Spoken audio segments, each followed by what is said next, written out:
तो एरे क्या है आपका? Fixed in size, but collections are growable in, मतलब बढ़ाया या घटाया जा सकता है, जिसको कहते हैं हम ग्रोएबल इन नेचर। इलास्टिसिटी है जिसके अंदर, उसको हम कहते हैं ग्रोएबल इन नेचर। इलास्टिसिटी, इलास्टिक शब्द से बना है इलास्टिसिटी। इलास्टिक जानते हो आप? हाँ, जिसको खींच के बढ़ाया भी जा सकता है और छोड़ के घटाया भी जा सकता है। तो जैसी आपकी ज़रूरत रहेगी, कलेक्शन उस हिसाब से काम करता है। जितने आपके एलिमेंट्स रहेंगे, जितने आपके ऑब्जेक्ट्स रहेंगे, वो उतना ही स्पेस ऑक्यूपाई करेगा। गेटिंग और नॉट? चलिएगा, for memory point of view arrays are recommended to use. अगर हम बात कर रहे हैं किसकी? मेमोरी की। अगर हम मेमोरी की बात कर रहे हैं तो भैया हम सलाह देंगे कि आप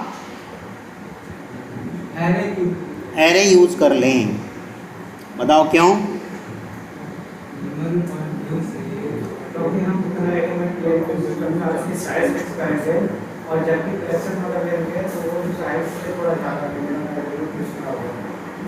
ये तो आप उल्टा बता रहे हैं। कोई बता पाएगा कि एरे, मैं कह रहा हूँ कि मेमोरी पॉइंट ऑफ व्यू के हिसाब से अच्छी है, मैं सलाह दे रहा हूँ कि इसे इस्तेमाल कर लो।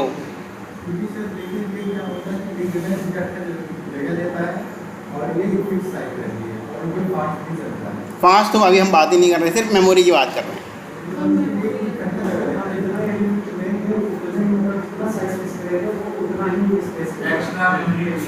चलो मैं मान रहा हूँ आपकी ये बात। अब एक और एग्जांपल दे रहा हूँ। मेरे पास इस साल 50 स्टूडेंट आए थे, तो मैंने सॉफ्टवेयर बनाया एरे के हिसाब से 50 स्टूडेंट के लिए, ठीक। तो वो 50 स्टूडेंट के लिए जो बनाया, अगले साल देखा कि भैया 70 स्टूडेंट आ गए। तो मेमोरी पॉइंट ऑफ व्यू से देखा जाए क्या एरे अच्छी थी? अब तो मैं आगे कर ही नहीं पा रहा हूँ। या मैंने चलो अब कह दिया कि अच्छा 70 आए हैं, 100 कर लेता हूँ। पर इस बार कितने आए? मेमोरी मैंने 100 की ऑक्यूपाई करवा ली। कितनी? 100 की। मुझे उम्मीद थी कि 50 और इस बार बढ़ के आएंगे, परंतु आए कितने? 45। 55 का स्पेस मेरा पूरे साल के लिए वेस्ट जाएगा, मालूम है आपको? तो मेमोरी पॉइंट ऑफ व्यू के हिसाब से ये ठीक है? हाँ, आप सब कह रहे हैं कि हाँ ठीक है। मैंने कह दिया इसलिए आपने मेरी कहे पे मुहर लगा दी। मैं आपको बेस बताया था कल ही। ऐसा नहीं है कि आप मेरी बात पे हाँ में हाँ मिलाए जाओ, वो मैं जानबूझ के भी लिख सकता हूँ कई बार। वो मेमोरी पॉइंट ऑफ व्यू से arrays are not recommended to use, ठीक है? वो रिकमेंडेड नहीं है, क्योंकि मेमोरी के हिसाब से देखा जाए तो वो ज़्यादा जगह लेती है भाई। लेकिन कलेक्शन क्या है आपकी? ग्रोएबल इन नेचर है। जितनी मेमोरी चाहिए होगी उतनी ही लेगा। मान लो इस बार कम स्टूडेंट आए तो वो उतनी ही स्पेस ऑक्यूपाई करेगा। तो मेमोरी के हिसाब से देखा जाए तो कलेक्शन तो बहुत बढ़िया आइटम है। लेकिन अभी आप एरे को कह रहे थे, बिना सोचे समझे आपने मेरी बात को हाँ कर दिया। ऐसे तो इंटरव्यूअर भी कहेगा आपसे। तो आपको क्या लग रहा है भाई, ये तो नौकरी देने वाला आदमी है, इसके हाँ में हम मिला ही देते हैं, और जबकि आपको नहीं मालूम कि वो क्वेश्चन पूछ रहा है आपसे, ठीक है?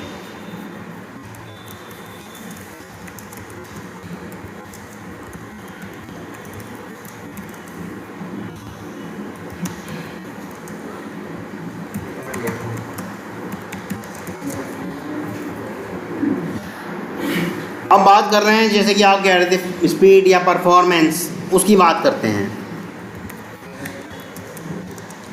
Performance point of view arrays are not recommended to use. तो ये सही है? क्यों नहीं है सही? Very good. अब हर बार थोड़ी फंस जाएंगे। ये ही तो है रिकमेंडेड टू यूज़, इसमें नॉट रिकमेंडेड नहीं आएगा, ठीक है? क्योंकि परफॉर्मेंस की बात कर रहे हैं तो भैया हम बात करते हैं इंडेक्स पे। मैंने कहा इंडेक्स नंबर 27 पे ही आइटम डाल दो। उसने करना क्या है? सीधे इंडेक्स ही ढूंढनी है। और जाके इंडेक्स नंबर 27 पे उसने नहीं देखना भैया अब क्या करना है, मुझे डिलीट करना है या नई बनानी है या कॉपी करना है या पुराने ऑब्जेक्ट्स रिमूव करने हैं, डिस्ट्रॉय करने हैं, ये सब कुछ नहीं देखना उसने सिर्फ इंडेक्स देखना है और वहाँ आइटम इंसर्ट कर देनी है। तो अगर मान लो एम्प्टी पड़ा हुआ तब ठीक, वैसे एम्प्टी पड़ा नहीं होता, ये मालूम है ना आपको। एरे में एम्प्टी नहीं होता, ये नल भी नहीं होता, ये भी गलत कह रहे हो आप। हाँ, डिफ़ॉल्ट वैल्यू होती है जैसा उसका डेटा टाइप होगा। हाँ, क्यों होता है ऐसा? नहीं वो ठीक है, initialization is must for local variable है ना, पर हम कहाँ क्या लोकल वेरिएबल के लिए तो होता है ऐसा। लेकिन एरे के साथ ऐसा क्यों है कि वो डिफ़ॉल्ट वैल्यू डाल दे रहा है, चाहे भले ही एरे में लोकल भी बना रहा हूँ। देखो ना, ये जैसे ही मैंने कहाँ बनाया, ये रहा, एक सैंपल नाम की क्लास बना ले रहा हूँ।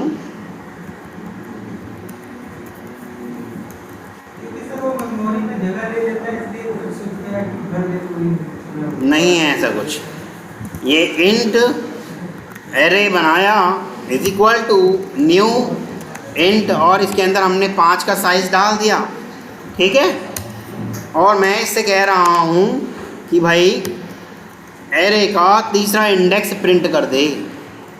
और मैं अगर रन करता हूँ तो आप देख सकते हैं कंसोल पे, ये नीचे कर दे रहा हूँ, कंसोल पे 0 आ गया। मैं यहाँ पे अगर कह रहा हूँ इससे सैंपल नाम का ही हो जाए, सैंपल, और ये भी सैंपल, तो क्या आ जाएगा? नल आ गया। अकॉर्डिंग टू डेटा टाइप ये चेंज हुए जा रहा है, यानी कि डिफ़ॉल्ट वैल्यू डाले जा रहा है। ऐसा क्यों? जबकि लोकल वेरिएबल के लिए तो इनिशियलाइजेशन मस्ट होता है, ऐसा है। ये हमने लोकल वेरिएबल के लिए करा है, पर अब मैं इसको कह रहा हूँ कि ग्लोबल ही कर ले रहा हूँ। ये लो, ठीक, ऐसे भी कर रहा हूँ, तब भी ये मतलब दोनों ही जगह एक जैसी चीज़ कर रहा है। जबकि हम अब तक यही पढ़ते आए हैं कि अगर मैं ऐसे करता स्टैटिक इंट एक्स बस, और यहाँ मैं एक्स को प्रिंट कराता तो ये एक्स की डिफ़ॉल्ट वैल्यू ले आता ग्लोबल वालों के लिए। ऐसे ही करता ना, ये एक्स की डिफ़ॉल्ट वैल्यू ले आता। परंतु यही अगर एक्स मेरा लोकल होता, यही एक्स मेरा लोकल होता, जैसे कि इंट एक्स एक्स बस, और यहाँ मैं एक्स की जगह एक्स एक्स प्रिंट कराने की कोशिश कर रहा हूँ, तो ये नहीं कर रहा। तो यही काम ये एरे के साथ क्यों नहीं कह रहा, जबकि एरे भी तो लोकल थी, ये रही, ये भी तो एरे भी तो लोकल थी, इसके साथ नहीं कह रहा। ये लो हटा दिया सब, हाँ एरे, अच्छा स्टैटिक लगा दिया ना गलती से, हाँ इसके साथ क्यों नहीं कह रहा।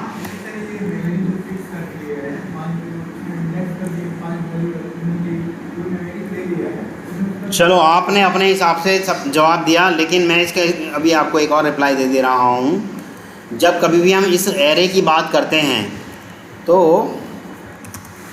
हम साथ में कुछ एक सिंबल लगा रहे होते हैं, है ना, साथ में उसके कुछ एक सिंबल लगा रहे होते हैं, वही स्क्वायर ब्रैकेट वाला जो निशान लगा रहे हैं हम, उसी से ही तो इसको पता चल रहा है।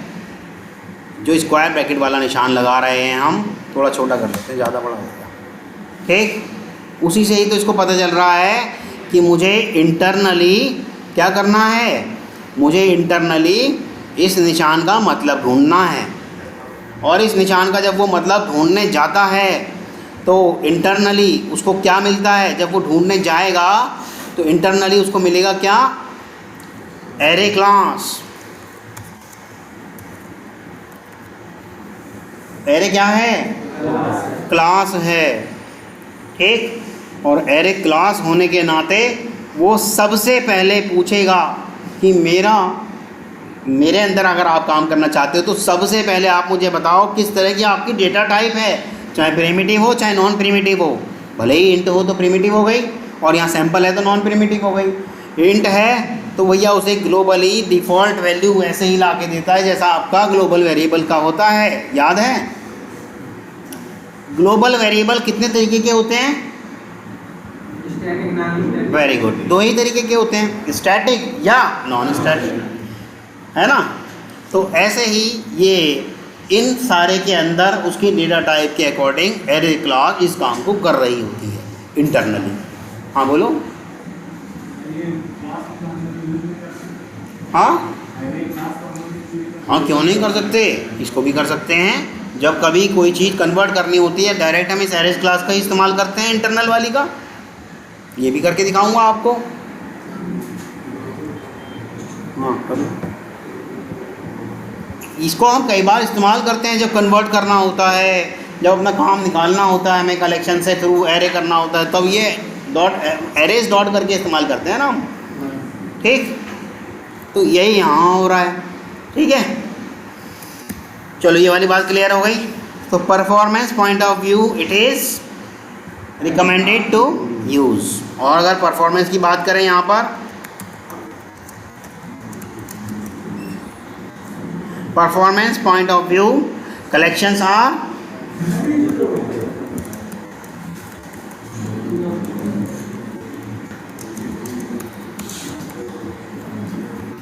ये तीनों के तीनों पॉइंट समझ में आ रहे हैं? क्लियर है? एरेज करता है आपका होमोजीनियस डेटा आइटम्स को कैप्चर या होल्ड। ठीक है, arrays can hold only homogeneous data type. ठीक है, एरेज केवल होमोजीनियस डेटा टाइप को होल्ड कर सकता है। अब ये होमोजीनियस वाली बात कह रहा है हमसे, जबकि कल हमने ऑब्जेक्ट की बात करी थी तो होमोजीनियस था। मैंने जब कभी कल ऐसे करा, इसका ऐसे करके ऑब्जेक्ट कर दिया था, तो क्या ये होमोजीनियस था? कौन कह रहा है होमोजीनियस नहीं था? ये क्या है? ऑब्जेक्ट है, तो सारे ही आइटम इसके अंदर ऑब्जेक्ट तरीके के ही जाएंगे। डाल के देखें, ज़ीरो पर डाल दिया हमने, कुछ डाल देते हैं न्यू सैंपल। ये ऑब्जेक्ट है या नहीं है? ठीक, इसके अंदर हमने डाल दिया, ये ऑब्जेक्ट है या नहीं है? कौन कह रहा नहीं है? सिद्ध करो। स्ट्रिंग क्या है? क्लास के क्या बनते हैं? Class plus data type. ये किसने कहा?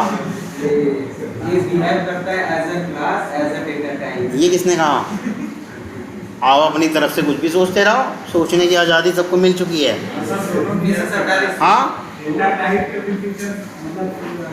अच्छा, ऐसा है तो भाई यहाँ पर ये जो है sample SMP is equal to new sample. ठीक, अब SMP is equal to null. क्या ये डेटा टाइप के जैसा बिहेव नहीं कर रहा? फिर उसी के साथ ये वाला अन्याय क्यों कर रहे हो? जब भी स्ट्रिंग मतलब अगर हम न्यू स्ट्रिंग करते हैं एज अ बिहेव तो करेगा ऑब्जेक्ट की तरह। हाँ, तो ऑब्जेक्ट तो क्लास का ही होता है ना।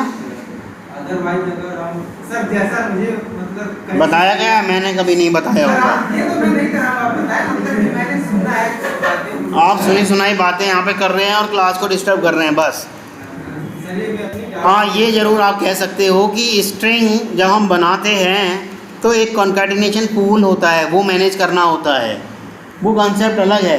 लेकिन अगर आप इसको एज ए डेटा टाइप कह रहे हो तो भैया डेटा टाइप तो दो ही होते हैं, प्रिमिटिव और नॉन प्रिमिटिव, है ना। तो आप डेटा टाइप में आप कौन से वाले को कह रहे हो?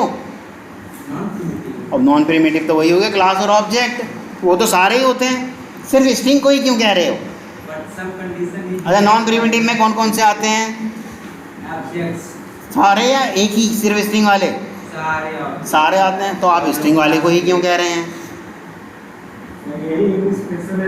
हाँ, स्पेशल इसलिए है क्योंकि स्ट्रिंग कॉन्कैटिनेशन पूल इसके साथ काम करता है। वो पूल आपका, अगर हमने स्ट्रिंग को न्यू करके बनाया ऑब्जेक्ट, उसमें हमने अगर डाल दिया डबल कोट्स में, तो वो दो ऑब्जेक्ट बनाएगा। ठीक, लेकिन सिंगल ऐसे करा तो वो कॉन्कैटिनेशन पूल में ही एक ऑब्जेक्ट बनाएगा। ये अभी कॉन्केटेनेशन पूल का जब सारा कॉन्सेप्ट बताऊंगा तो वो भी बताऊंगा कि कैसे है। तो ये अभी ये हेलो क्या है? ऑब्जेक्ट है। हेलो क्या है? ऑब्जेक्ट है। क्यों? May I know why? I am not joking you that you are laughing. हाँ बताइएगा। ऑब्जेक्ट है। एक और कर लेते हैं, आइएगा। सर पर इंटीजर वैल्यू डालिए। करने दोगे या नहीं?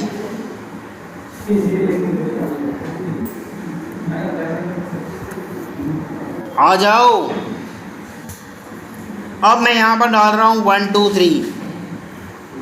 ये ऑब्जेक्ट है या नहीं बताइएगा। हाँ, विवेक ने बोला ऑब्जेक्ट ही है। डर के तो नहीं कह रहे, भय के कारण तो नहीं कह रहे। वैसे आपने सही कहा।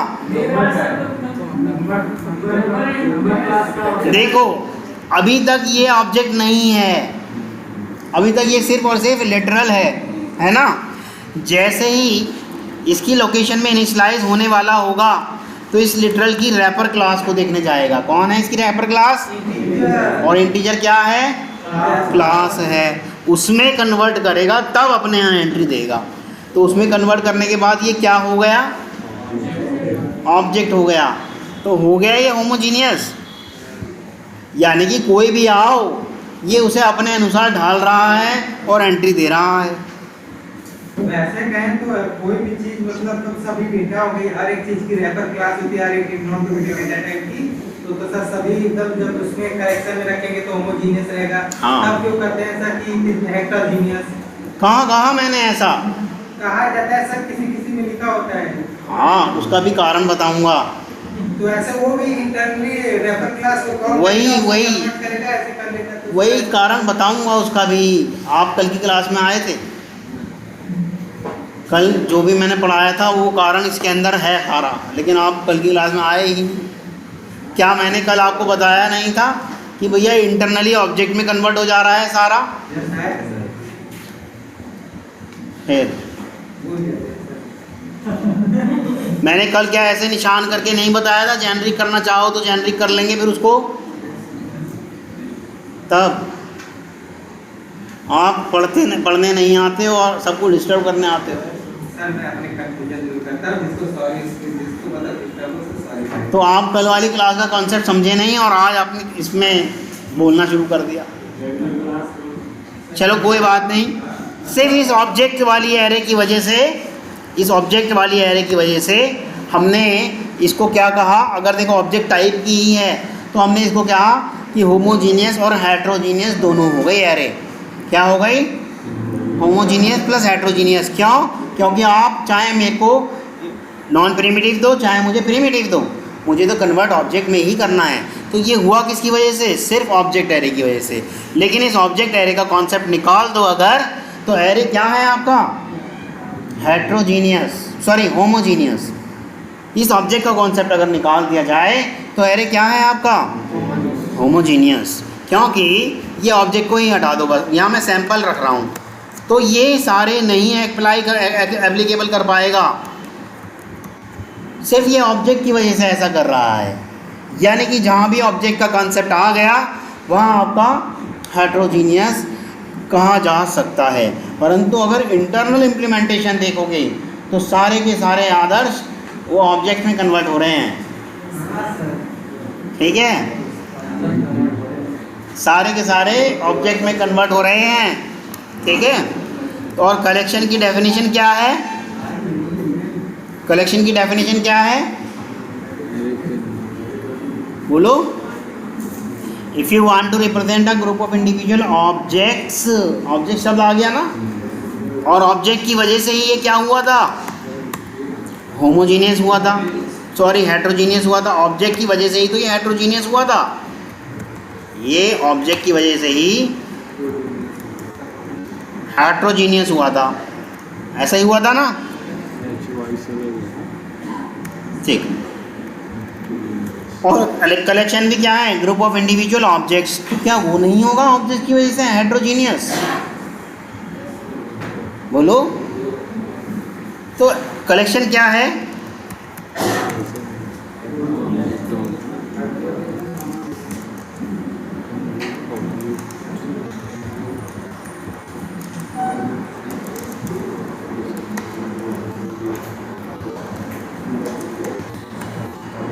ये पॉइंट अगर नहीं समझ में आया तो दोबारा पूछ लो।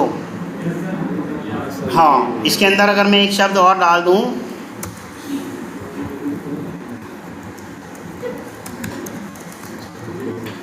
अब समझ में आ रहा है या नहीं आ रहा?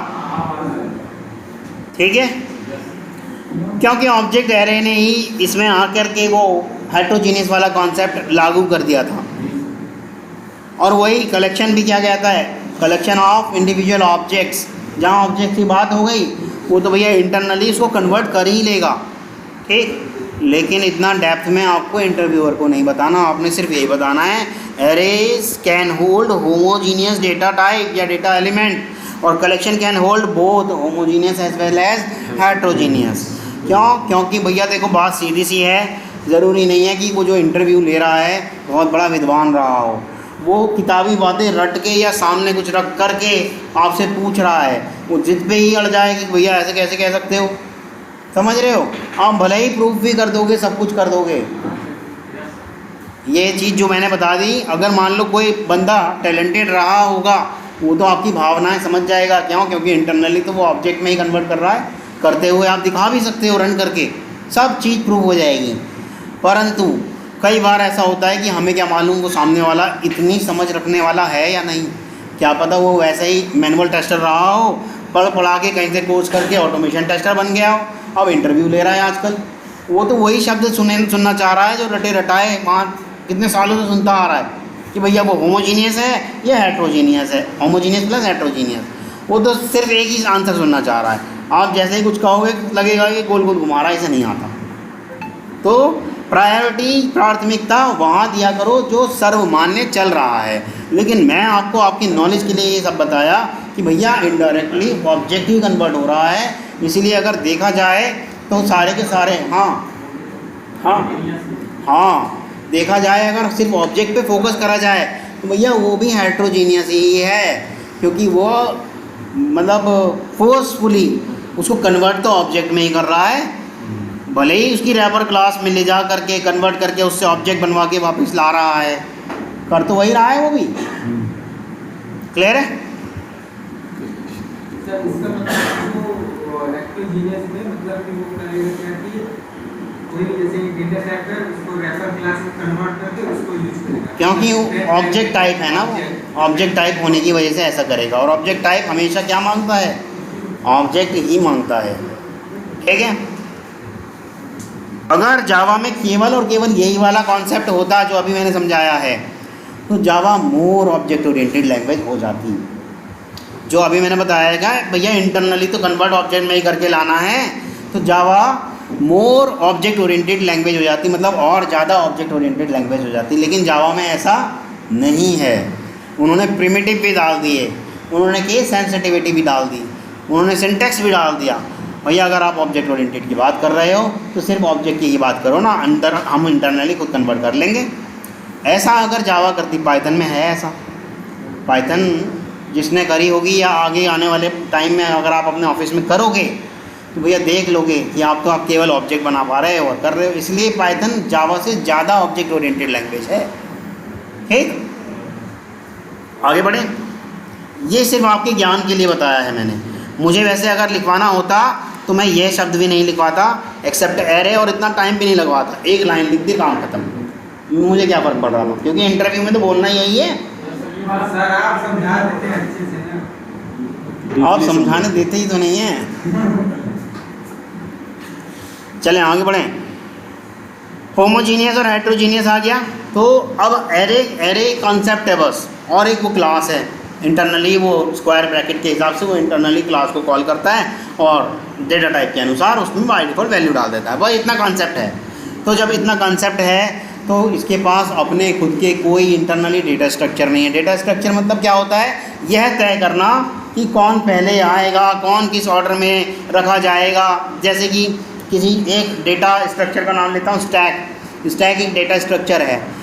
शादियों में कभी गए होंगे तो देखा होगा, खाने की जो प्लेट रखी होती हैं इस तरह से कतार में लगी होती हैं, एक के ऊपर एक, है ना, ऐसे ही लगी होती है ना। अब इसमें भी कोई आर्ग्यू करने वाला है क्या? नहीं कि हमारे सामने तो ऐसे फैली हुई थी, मतलब ऐसे वाली मान लो, ऐसे वाली रखी थी, ठीक। तो उसमें क्या है, हाँ हाँ 2-3 मान लो, चलो ठीक। मैं तो एक की बात कर रहा हूँ। जो सबसे पहले सजाई गई थी, क्या वो सबसे पहले इस्तेमाल होगी? नहीं। जो सबसे आखिर में सजाई गई थी वही सबसे पहले इस्तेमाल होगी। तो यानी कि ये कौन सा डेटा स्ट्रक्चर फॉलो कर रहा है? Last in first out. अच्छा, पहले कभी हॉल की टिकट, मतलब मूवी की टिकट के लिए लाइन लगाई है? नहीं लगाई। तो देखा होगा ज़रूर कुछ ना कुछ, या भंडारे की लाइन देखी है? हाँ, लंगर या भंडारे की लाइन देखी होगी, है ना। जो आदमी सबसे पहले आता है वो सबसे पहले पाता है, जबकि स्टैक में ऐसा नहीं है। स्टैक में जो सबसे पहले आया वो सबसे लास्ट में यूज़ किया जाएगा। और क्यू, उसे क्यू कहते हैं उस लाइन को। क्यू भी एक डेटा स्ट्रक्चर है, ठीक। उसमें फर्स्ट इन फर्स्ट आउट या फर्स्ट कम फर्स्ट सर्व आ रहा है समझ में। तो ये डेटा स्ट्रक्चर है, पर एरे के पास ऐसा कोई डेटा स्ट्रक्चर नहीं है। सो क्या लिखे हम यहाँ पर? There is no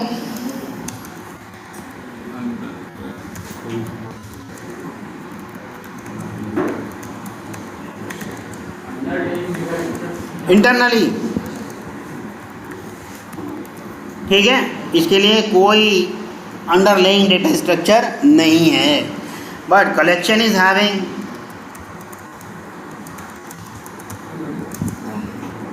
it's on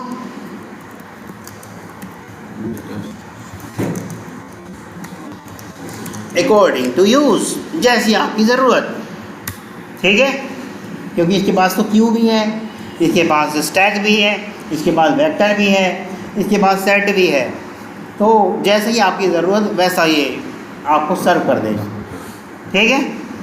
अब जब अंडरलाइंग डेटा स्ट्रक्चर नहीं है तो इसके पास कोई भी रेडीमेड मेथड नहीं है।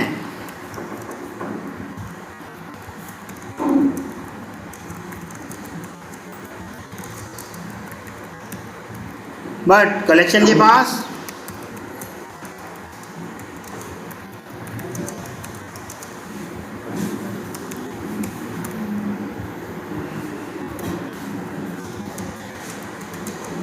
their own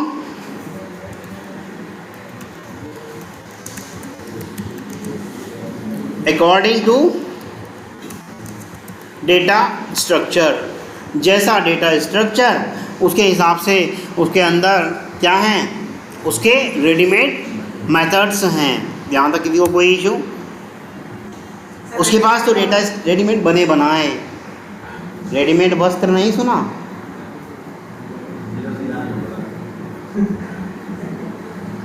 ठीक है। तो एक चीज़ और, एरेज क्या करता है? देखो ये वाली जो लाइन लिख रहा हूँ, इस लाइन की वजह से ही आपका ये वाला पॉइंट सिद्ध हो जाएगा।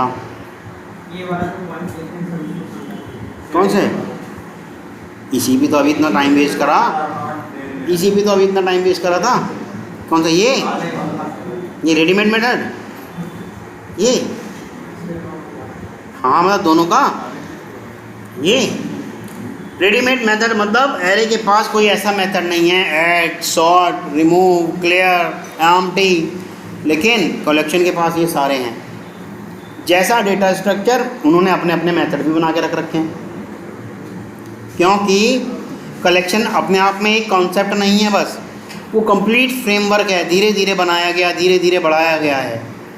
जब ज़रूरत लगी वेक्टर और स्टैक आए, जब लगा कि नहीं यार इससे भी ज़्यादा हमें ज़रूरत है अभी, तो उसके बाद इन्होंने एरे लिस्ट और लिंक लिस्ट का कॉन्सेप्ट ले आए। ये सब डेटा स्ट्रक्चर है, लिंक लिस्ट।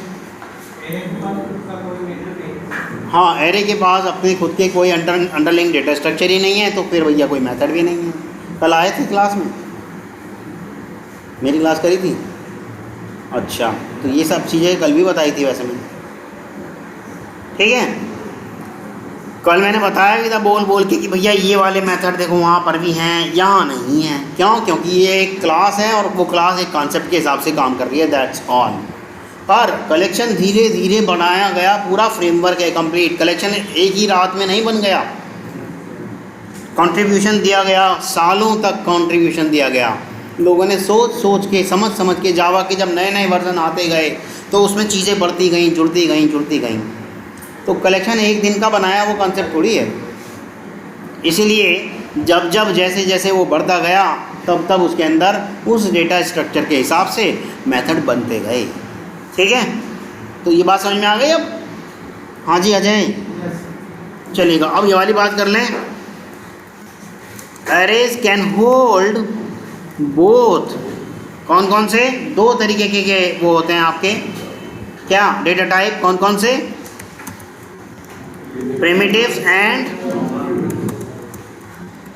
Non primitives. ये दोनों ही होल्ड कर सकता है, प्रिमिटिव वाले भी और नॉन प्रिमिटिव वाले भी।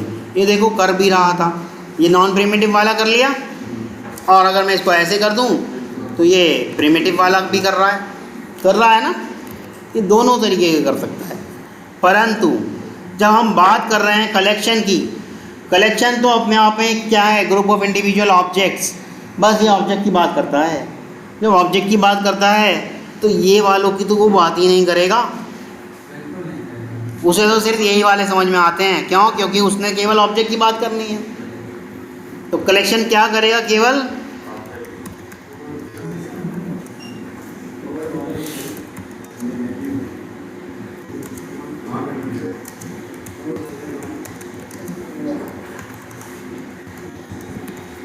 हाँ जी, क्लियर है? यही सारे इसके पॉइंट्स थे, यही सारे इसके पॉइंट्स थे। इनमें से किसी भी पॉइंट में किसी को कोई इशू हो तो बताओ। इंटरव्यूअर पूछ सकता है आपसे, और कई बार पूछता भी है, what is the difference between arrays and collection? What is the difference between array and array list? What is the difference between वो link list and array list? वो बाद में आएगा, पर अभी एरे पे कॉन्सेप्ट करके चलते हैं। एरे और एरे लिस्ट या एरे और लिंक लिस्ट ऐसे पूछ लेता है। तो अगर ऐसा क्वेश्चन आ जाए, ध्यान से सुनना, कहीं उसने ऐसा तो नहीं कह दिया एरे लिस्ट और लिंक लिस्ट, तब ये नहीं चलने वाला। तब यानी कि दोनों ही कलेक्शन के ही पार्ट हैं। लेकिन अगर उसने कहा एरे और एरे लिस्ट ऐसे कह दिया, तब ये चल जाएगा सारा का सारा। हाँ, एक साइड एरे, एक साइड कलेक्शन। ठीक। परफॉर्मेंस पॉइंट ऑफ व्यू वाली अगर मैं बात करूं तो बात सीधी सी है। देखिएगा, ये लीजिएगा परफॉर्मेंस वाला आज फिर बता देता हूं। कल तो मैंने बताया ही था। जब मैं एरे की बात करता हूं, ठीक, तो इस तरह से मेरे पास कुछ ब्लॉक्स होंगे जैसा डिफाइन कर दिया गया।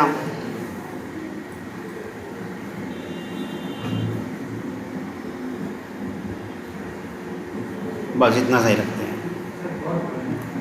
हाँ, क्या बोलो? कितने हैं? 7। साइज़ कितना है इसका?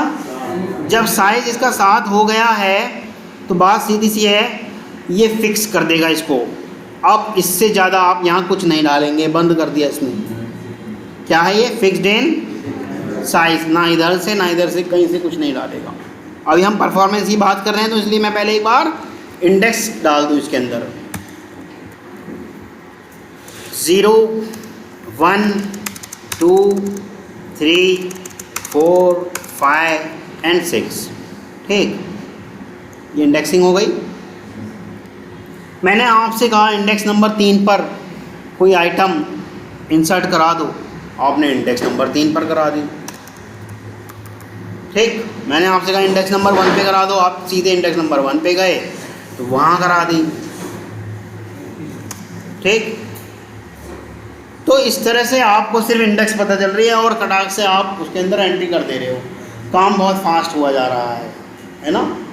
काम बहुत फास्ट हुआ जा रहा है। मान लो मैंने कहा इंडेक्स नंबर 3 से डिलीट करो, तो सीधा गया इंडेक्स नंबर 3 से भैया रिमूव कर दिया, ये हटा दिया। ठीक, लेकिन अगर यही काम हम कलेक्शन के साथ कर रहे होते देखो अगर मान लो मैं इससे कहता इंडेक्स नंबर 7 पर कुछ डालो, तो ये सीधी सी बात है, एक ही चीज़ कहता भैया मुझे वो इंडेक्स नहीं मिली, बहुत जल्दी बता देता भैया मुझे वो इंडेक्स नहीं मिली। लेकिन कलेक्शन के साथ क्या होता, कलेक्शन के साथ बात सीधी सी है, ये अगर मान लो 7 वाली हमारे पास ये होती, साइज़ 7 साइज़ वाली आइटम होती, और उसमें हम इंसर्ट करा रहे होते, जैसे इंडेक्स नंबर या 7th एलिमेंट को मैं इंसर्ट करा रहा होता, मान लो मैंने यहाँ पर इंसर्ट करा दिया, क्या ए करा दिया, यहाँ एस करा दिया, यहाँ ई करा दिया, यहाँ जी करा दिया, मतलब जो आपका मन कर रहा है वो आप कराए जाओ। ये आपने इंसर्ट करा दिया, अब वो कह रहा है कि भैया मेरे पास एक आइटम और आई है, इसे भी इंसर्ट कराओ, ये आइटम आई है, पर ये इंसर्ट करने के लिए जगह चाहिए ना, इसको इंसर्ट करने के लिए जगह चाहिए। तो अब वो क्या करेगा, अगर एरे होती तो बड़ी फास्ट बता देता भैया array index out of bound, मेरे पास उतनी जगह नहीं है, मैं नहीं कर पाऊँगा, बड़ी फास्ट हो जाता ना काम। लेकिन ये एक फार्मूला लगाएगा, जो साइज़ है साइज़ प्लस 1/2, यानी कि जो पुराना साइज़ प्लस साइज़ प्लस 1/2, पुराना साइज़ कितना था 7 प्लस 7 1 8/2 4 7 4 कितना 11 साइज़ की एक और बनाएगा वो। ये देखो इसने बनाई एक और नई मेमोरी में ऑक्यूपाई करा स्पेस कलेक्शन के लिए, 7 4 11 का स्पेस ऑक्यूपाई करा, जिसमें से उसने क्या करा, ये वाले सारे पहले एक एक करके कॉपी करे, ये सारे के सारे पहले एक एक करके कॉपी करे, ठीक। फिर जब ये कॉपी हो गए, क्या करा उसने, ऊपर वालों को जो पुराना था उसे डिस्ट्रॉय करा, रिमूव करा, ये काम कर रहा है वो अभी भी। फिर जा कर के वो जो 8वां एलिमेंट मैंने उससे कहा था कि भैया इसकी भी एंट्री दे दो, तब जा कर के वो एंट्री दी, यानी कि इसने 3 काम करे। एक फॉर्मूले से कैलकुलेट करके एक नया साइज़ बनाया, दूसरा 1 बाय 1 कॉपी करा पुराने एलिमेंट्स को, तीसरा पुराना जो साइज़ ऑक्यूपाई करके बैठे थे वो लोग उसे डिस्ट्रॉय करा, तब जा कर के नया एलिमेंट एंट्री पाया। तो इतना सारा काम कर रहा है, जब इतना सारा काम एक एंट्री के लिए इतना सारा काम करा, तो क्या भैया इसकी परफॉर्मेंस हाई होगी या कम होगी? इसीलिए कहा है अगर परफॉर्मेंस चाहते हो तो भैया कलेक्शन ना लो, ठीक। मान लो इसमें से ही इसने कहा कि जी को मिटा दिया जाए, इसने कहा जी को मिटा दिया जाए। एरे के पास तो बड़ा सिंपल सा कॉन्सेप्ट है कि भैया आप मिटा दोगे तो हमारी डिफ़ॉल्ट वैल्यू थी वो डाल देंगे हम तो, लेकिन इनके पास तो है ही नहीं वाला कॉन्सेप्ट। ये क्या करेंगे, अब जो भी अगर ये मान लो लिंक लिस्ट कर रहे थे फॉलो, ये क्या करेंगे, ये जी को रिमूव करने से पहले ई से कहेंगे कि भैया आप इसका एड्रेस रख लो, और इससे कहेंगे आप इसका एड्रेस रख लो, तब जा कर के इसको रिमूव करेंगे। तो इतनी सारी बातें हो रही हैं तो टाइम नहीं लगेगा। उसमें तो सीधे सीधे इंडेक्स से जाता भैया हटा देता, उसमें ये सब नहीं होता, क्योंकि इन्हें मेंटेन करके रखना पड़ेगा कि भैया मेरे पास पहले जी का एड्रेस था कि जी किस जगह है, अब ये जी को रिमूव करने को कह रहे हैं, तो जी के पास किसी का तो एड्रेस रहा होगा, उसका एड्रेस फिर खुद होल्ड कर देगा और अपना एड्रेस उसे ही होल्ड करा देगा, तब जाकर के ये जी को रिमूव करेंगे। तो इतना टाइम लग रहा है तो भैया परफॉर्मेंस क्या हाई रहेगी, और एक्स्ट्रा अगर कैलकुलेशन चल रही है तो परफॉर्मेंस लो हो जाएगी ना। इसीलिए ये वाला पॉइंट बना है कि performance point of view array are recommended to use, और performance point of view collections are not recommended to use. ये नॉट रिकमेंडेड है, इसको भी मैं हाईलाइट कर दे रहा हूँ कि नॉट रिकमेंडेड है, ठीक है। और कोई सा पॉइंट अगर आपको पूछना है तो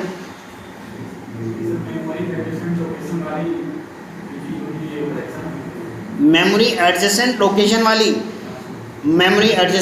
वाली बात अगर आप कर रहे हैं तो भैया देखो कलेक्शन का कौन सा डेटा स्ट्रक्चर आप फॉलो कर रहे हैं।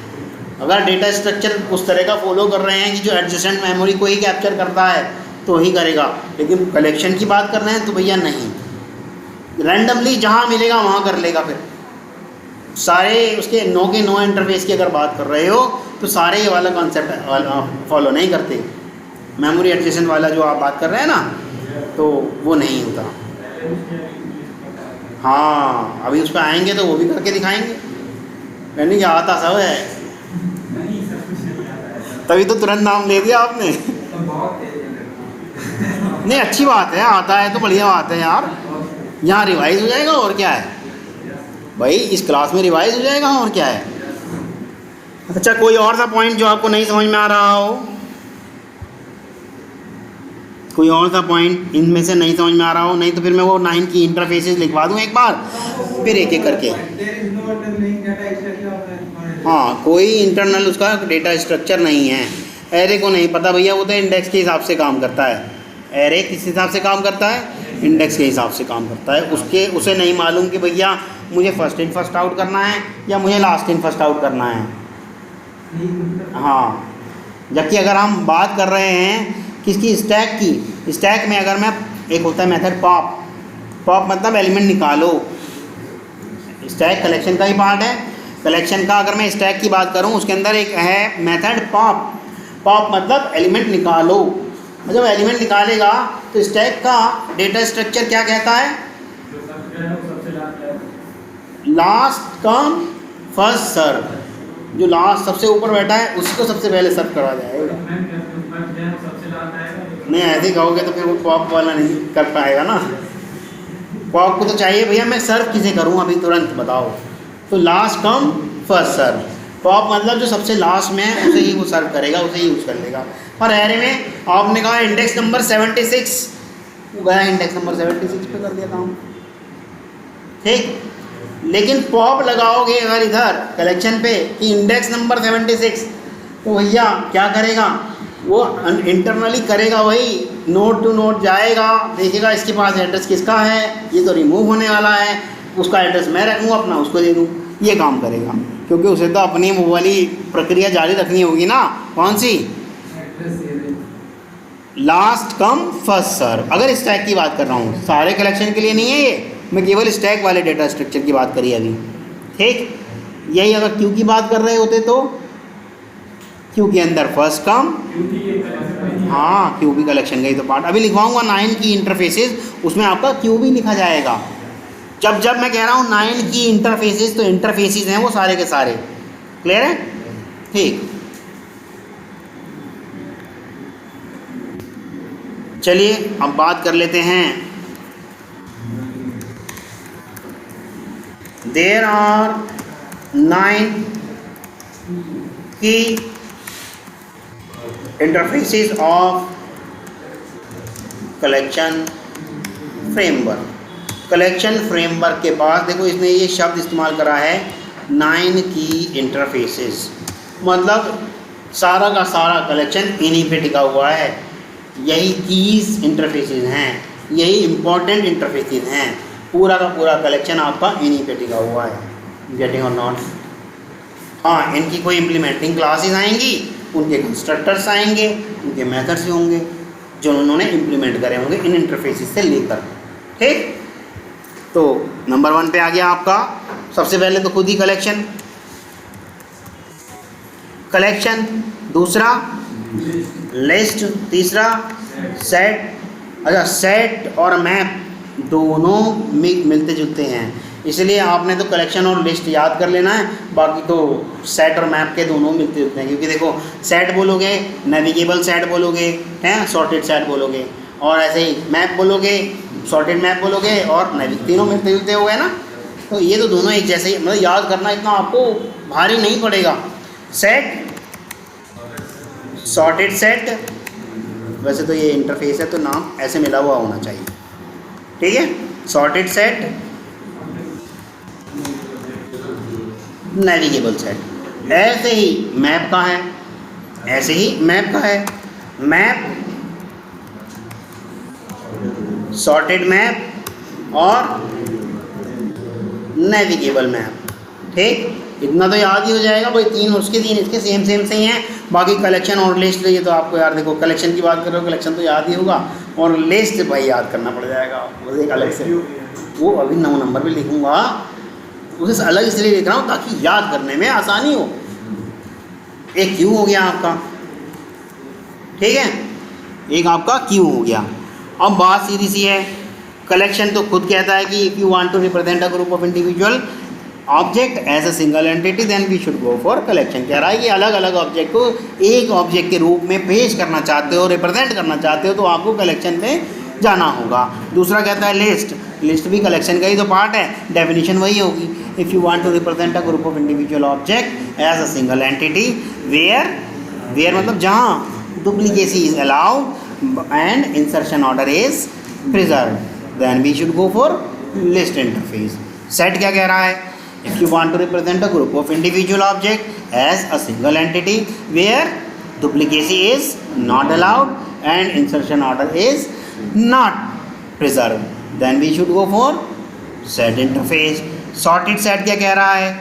If you want to represent a group of individual object as a single entity where duplicacy is not allowed, but we want to represent the data based on some sorting order, then we should go for sorted set. Navigable set, navigable set भी ऐसे ही है। If you want to represent a group of individual object as a single entity where we want some navigable methods, then we should go for option navigable methods. अगर वो पूछ ले तो बता देना भैया बैक फॉरवर्ड, ये नेविगेबल के मेथड्स हैं, ठीक है। हाँ, ये तो डेफिनेशन में 5 दिन नहीं, पिछले भी हफ्ते बताई थी, अब इसकी क्या हिंदी बताऊँ? अब नहीं आ रहा तो क्लास नहीं आ रहे ना आप। हाँ भाई, ये बात समझ में आ रही है जो बता रहा हूँ मैं? देखो मैं तो कितनी बार बोला, और अभी आज भी हिंदी में बोली सबसे पहली बार, कि अगर आप अलग अलग ऑब्जेक्ट को, समझ रहे हो, ऑब्जेक्ट मतलब वस्तु को, अगर आप अलग अलग वस्तुओं को किसी एक वस्तु के रूप में पेश करना चाहते हैं तो भैया कलेक्शन फ्रेमवर्क, ठीक है, हिंदी चलेगी नहीं वहाँ। चलो मैप, फिर मैप भी कह रहा है, if you want to represent a group of individual object as a single entity where key and value is known as single entity, key और वैल्यू को सिंगल एंटिटी कहते हैं, तो we want to represent that key and value as a single entity, then we should go for map. या इसको और अच्छे तरीके से बोलना चाहते हो, if you want to represent a group of individual as a single entity based on key and value, based on key and value where key and value represent a single entity, where key and value represent a single entity, या key and value और represents as a single object, है ना, then we should go for map. अब sorted map वही, if you want to represent a group of individual object as a single entity based on key and value where we want some sorting order according to our need, जैसे हमारी need है, then we should go for sorted map, navigable map. If you want to represent a group of individual object as a single entity based on key and value pair where some navigable methods are there, then we should go for navigable map. आ गया क्यों? If we want to represent a group of individual object prior to process, then we should go for queue interface. अच्छा, अब देखो इसमें कितने सारे शब्द मैंने बोले, जैसे इसके लिए बोल दिया डुप्लीकेसी, और डुप्लीकेसी की स्पेलिंग गलत है भाई, पी मैंने लगाया था लेकिन ये तो डेलीकेसी बोल रहा है, डुप्लीकेसी, डुप्लीसिटी हुआ, कोई बात नहीं, डुप्लीकेट कर देते हैं, डुप्लीकेट। और एक क्या कहा था मैंने? इंसर्शन ऑर्डर,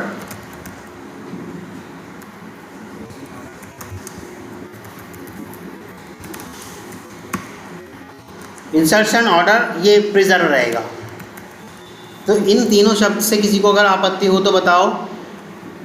अच्छा नहीं है तो फिर आगे बढ़ते हैं। सेट के लिए कहा था ये सारे के सारे डुप्लीकेसी, नॉट डुप्लीकेट, हाँ नॉट डुप्लीकेट, और not insertion order not preserve, इसमें किसी को कोई इशू नहीं है। नहीं करेगा। Sorted set based on some sorting order, मतलब असेंडिंग या डिसेंडिंग, कौन सा हिंदी में क्या बोलते हैं, आरोही क्रम और अवरोही क्रम। तो ये इन दोनों शब्दों से किसी को कोई दिक्कत तो नहीं है ना, असेंडिंग या डिसेंडिंग। तो एक सॉरी ये तो हो गया असेंडिंग और डिसेंडिंग। नेविगेबल जिसके अंदर हम कह रहे हैं बैक और फॉरवर्ड, जब कभी भी नेविगेबल की बात करोगे बैक और फॉरवर्ड तो ज़रूर बोलना, क्योंकि कोई सा भी नेविगेबल होगा ये दो बटन तो ज़रूर देगा, बैक और फॉरवर्ड। ठीक, जब मैप की बात कर रहे हैं की एंड वैल्यू पेयर, ठीक है, और ये दोनों मिलके क्या कहलाती हैं, की plus value is single entity. अभी तक किसी को कोई इशू इन सब शब्दों में जो अब तक लिखे जा चुके नहीं। ये फिर वही वाली बात हो गई based on some sorting order, और ये इसमें भी दोनों के दोनों वही बैकवर्ड और फॉरवर्ड मेथड लग जाएंगे। क्यों, ये आ गया प्रायर टू प्रोसेस। अभी तक किसी को किसी शब्द में दिक्कत, किसी भी तरह की कोई दिक्कत हो किसी भी शब्द में तो मैं उसे दोबारा, हाँ PROCESS सही तो हो गया, स्पेलिंग गलत है क्या, प्रोसेस सही तो है। अच्छा इसी में दिक्कत आ रही है, यही वाला समझा दूंगा। हाँ मैप में, हाँ अच्छा मैप में यहाँ तो अभी डुप्लीकेट अलाउ क्या कहते हैं नहीं है। कौन सी वाली चीज़ डुप्लीकेट अलाउ नहीं, की को डुप्लीकेट नहीं कर सकते पर वैल्यू को कर सकते हैं। ये तो पूरा जब डेफिनेशन कराऊंगा ना तब है, लेकिन हाँ ये डुप्लीकेट अलाउ नहीं है। ये बात समझ में आ रही है कि एक एलिमेंट दोबारा रिपीट नहीं होगा। यहाँ कह रहा है डुप्लीकेट अलाउ है ही नहीं भैया, वहाँ तो हो जाएगा, यहाँ कह रहा है ही नहीं अलाउ, तो यहाँ रिपीट ही नहीं होगा। यहाँ तो कह रहा है कि भैया हम तो अलाउ कर देंगे, ठीक है।